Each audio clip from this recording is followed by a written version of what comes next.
Tengo el placer ya de estar con Eduardo Bolinches. Eduardo, ¿cómo estás? Un placer. Hola, muy buenas, Hugo. ¿Cómo estamos? Bien, bien. Aquí esperando que lleguen las fiestas en mi ciudad.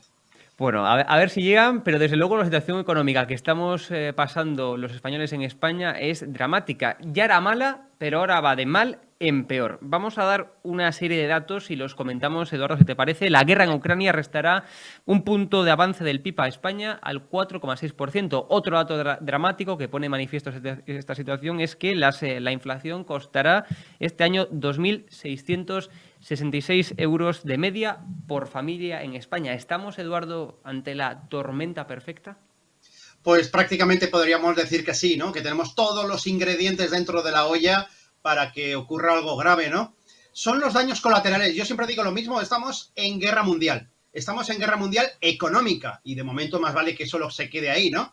La Unión Europea, la OTAN en definitiva, contra Rusia, puesto que ha invadido Ucrania, ¿no? Sin ningún tipo de motivo. Entonces, bueno, la decisión de la parte de la OTAN ha sido, obviamente, intentar asfixiar financieramente hablando la economía rusa para que no pueda financiar la guerra y, bueno, pues intentar que por agotamiento los soldados pues abandonen las armas y vuelvan a su país. Y bueno, pues esto pues tiene ese daño colateral que podríamos verlo en dos grandes bloques, ¿no? El de lentitud en el crecimiento, o dicho, mejor dicho, con mayor propiedad de crecimiento, vamos a ver cómo ya no crecemos a la velocidad que lo hacíamos. Todas las casas de análisis están bajando las pretensiones, incluso también el Banco de España. Y luego la otra pata, que es la inflación, como es lógico normal, con unos precios que se han revolucionado. Y no solo en el aspecto de hidrocarburos, sino también en el tema de alimentación, puesto que, como todo el mundo ya sabe, parece que Ucrania es el granero de Europa, ¿no? Y nos da de comer, así es, ¿no? Entre Ucrania y Rusia, pues aproximadamente viene el 29% del trigo o el 19% del maíz, lo cual, pues esto acarrea pues una tensión en precios que abarca a todo tipo de producto. Por poner un ejemplo, hasta los propios huevos o la leche, ¿no? Vía maíz se construyen piensos, o se fabrican, mejor dicho, piensos. Esos piensos son el sustento del ganado, tanto de engorde como de mantenimiento, y entonces, por lo tanto, al final se puede encarecer tanto la leche como la carne, ¿no? De hecho, es muy curioso, Sí. en la Bolsa de Futuros de Chicago, donde se cotiza absolutamente todo, la carne de ganado vivo está bajando, en un claro ejemplo de que no se está apostando por el crecimiento del sector, ¿no? Como casi nadie quiere ahora mismo hacerse con ganado, ¿no? Por lo que pueda ocurrir, ¿no? Por lo tanto, y en conclusión, sí, es una situación la que estamos viviendo en la que de crecimiento económico más inflación alta son los dos ingredientes por definición de esta inflación, que es lo que Eso. casi tenemos garantizado. Efectivamente, por la estanflación me gustaría preguntarte, porque es el término, el concepto que estamos escuchando día sí, día también, es decir, inflación alta, no crecimiento, por tanto, una situación dramática tanto para las familias, como tú estabas comentando, Eduardo, como también y sobre todo para los autónomos, para los pequeños y medianos empresarios, porque recordemos que en España nuestro tejido productivo en más de un 98% son pequeñas y medianas empresas, no tenemos grandes multinacionales y sectores como el agrícola, el ganadero, el transportes, el sector pesquero, estamos viendo pues que están a pie de guerra, están protestando como no podría ser de otra forma. Lo raro es que no protestaran antes.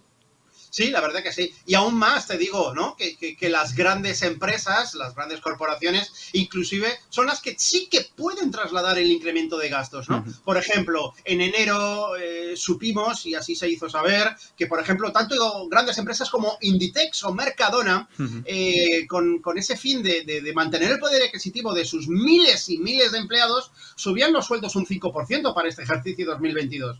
Pues bien, ayer, coincidiendo con la campaña de resultados del cuarto trimestre de Inditex, también anunció que para España y Portugal Inditex sube los precios de todos sus productos un 2%. Es decir, que lo que está haciendo es trasladar el coste de aumento de fabricación en este caso de recursos humanos, aunque también de manera indirecta, como es lógico, de transportes, por aquello que hablábamos anteriormente, de la subida de la gasolina y del gasoil, transportes en definitiva, hidrocarburos, al final lo que está haciendo efectivamente, trasladar al producto final. Mercadona, pues ya veremos si lo dice o no lo dice, pero sí que lo hará. Entonces, ¿por qué? Pues porque se tienen que mantener sus márgenes operativos, ¿no? Se deben a sus accionistas, estén cotizada la empresa o no esté cotizada, ¿no? Entonces, claro, ¿dónde está el problema? Como tú bien dices, en el carpintero, en el fontanero, en el pequeño, la pequeña pyme, 2, 3 empleados, que necesita imperiosamente ir todas las semanas a llenar el depósito y que hoy por hoy, pues oye, tú y yo a lo mejor, pues sí, nos podemos permitir el lujo de llenar el depósito y que 60 euros se vayan a impuestos todas las semanas, pero a lo mejor un carpintero pues no puede permitirse el lujo. Y mientras tanto el gobierno diciendo, estamos pensando en que vamos a bajar esto, pero el día 29 de marzo, ¿no? Es decir, como decía antes en Televisión Valenciana, ¿no? Ni que fuera un fallero si estuvieran ahora mismo de plena fiesta y no tuviesen tiempo para organizar esto, ¿no? Yo sé que se tiene que organizar de alguna manera. Yo creo que la forma más coherente es delegando pues algún tipo de descuento. No es lo mismo, por poner un ejemplo, ¿no?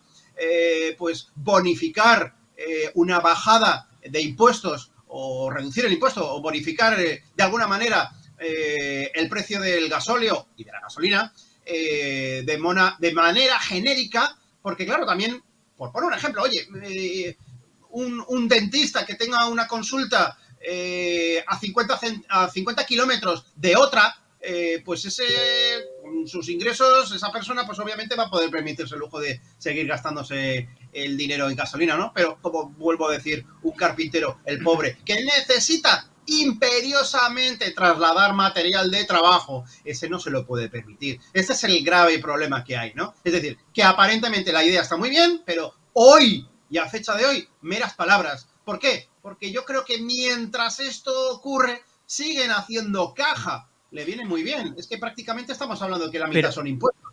Que son necesarios, pero no es momento de estar recaudando ahora mismo. Fíjate que si vemos en ese sentido la estructura del precio de los carburantes, nos damos cuenta que casi un 50% son impuestos. Es decir, casi un 50% de los precios que pagamos en gasolina, diésel, etcétera, se van en impuestos. Y efectivamente el gobierno está haciendo caja, como también hacía caja, por cierto, Eduardo, cuando estamos hablando del tema de la factura de la luz que está en máximos históricos. Un 70 y pico % eran pagos políticos, entre impuestos, pagos que se iban al tema político. Es decir, y en vez de bajar ipso facto los impuestos, no, hasta el 29 de marzo. Y veremos si lo baja. Porque las promesas de Pedro Sánchez, por desgracia, es mejor que no prometa. Porque cada vez que promete hace lo contrario. Sí. Bueno, yo creo que ahí, dentro de lo que cabe, tenemos una tabla de salvación que es Bruselas, ¿no? Sí. En la medida que haya una bajada generalizada a nivel de todos los países europeos, España también va a tener que hacerlo, ¿no? Sin embargo, es que estas políticas ya están aplicándose en Francia, ya se están aplicando en Italia, ya se están aplicando en muchos países europeos y aquí de momento nos citan para el martes 29 de marzo. Es que quedan 2 semanas todavía. O sea, no tiene palabras esto, la verdad. Habría que conseguir ya por lo menos consultando la base de datos de Hacienda, que es Dios y que todo lo sabe, pues una emisión de vales de descuento, por lo menos, pues para la micropyme, ¿no? Para ese autónomo pequeño de baja facturación, que como ponía el ejemplo, ¿no? No es lo mismo bonificar a todos que solo bonificar a la gente que realmente lo necesita, ¿no?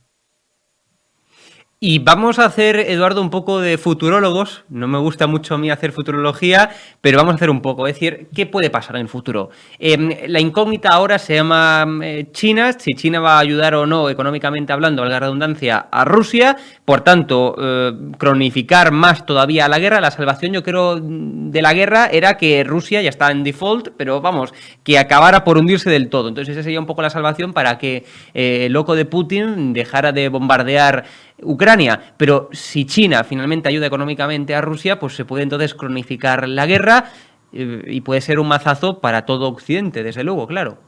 Por supuesto que sí. Estamos en plena guerra mundial con Rusia. ¿Es económica? Sí.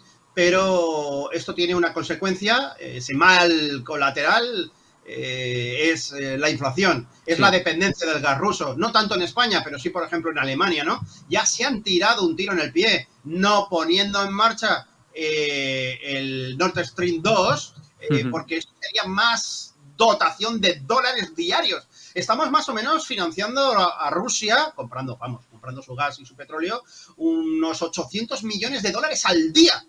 Y obviamente Rusia con eso pues puede financiar el tiempo que sea necesario la invasión en Ucrania.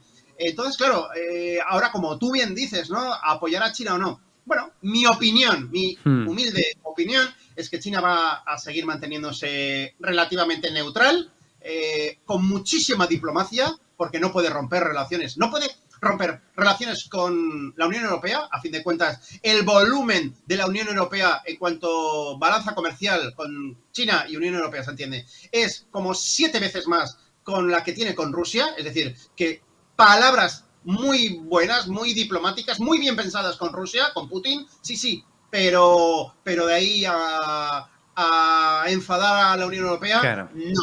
No, porque no se lo puede permitir. De la misma forma que Europa o la Unión Europea tampoco se puede permitir, y este es el problema que tenemos, despreciar el gas ruso o despreciar el petróleo ruso. Dependemos de ello. Y Rusia depende de nosotros. Es decir, es como un matrimonio mal avenido con hijos pequeños que, oye, hay que aguantar hasta que sean mayores de edad, ¿no? Por el bien de nuestros hijos. Bueno, pues aquí más o menos sería exactamente lo mismo. Aquí vamos hacia una dependencia menor, esta es la idea.